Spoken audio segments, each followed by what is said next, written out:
It has been over a year since the previous videotaping session, and perhaps some further recording of construction details should have been added in between, but were not. Since then, a huge amount of work and progress on the project has been made. It took many months to both prep the bodywork parts and paint them piece by piece, then install them on the chassis. Due to limited shop space, spray painting was not an option, so brush coating and roller painting became the choice. The paint chosen was 100% acrylic, water-based industrial enamel. Orders were placed for a power unit and hydraulic components as the painting progressed. A larger 24 horsepower Onan engine was selected instead of the planned 20 horsepower unit because of extraordinary factory back orders and availability. This meant that the locomotive would be a bit more powerful, as well as heavier as a result, but only minor changes in fitting up were required. The locomotive's design specifications and overall weight estimates have been revised to that of a 24 horsepower unit, having approximately 1,690 pounds net weight, approximately 1,875 pounds with the engineer on board, and approximately 2,075 pounds with both the engineer and a helper on board. By December 1998, all the drive system components and control wiring had been installed and were ready for stationary shop testing and tuning up, after which the locomotive was pronounced ready for mobile shop track testing on January 4th, 1999.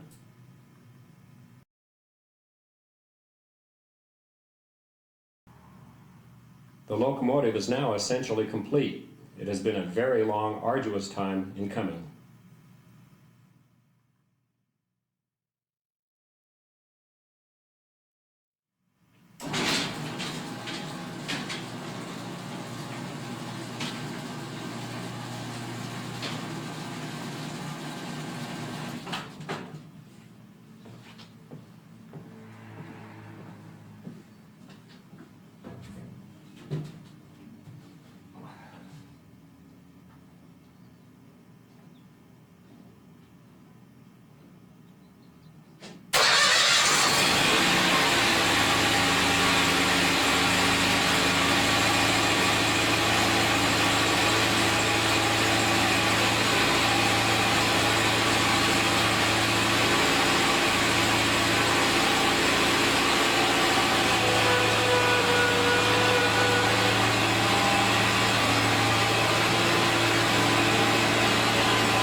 The completed locomotive can soon be transported to Tiny Town or Heritage Square for the running in and shakedown and fun time phases of the project.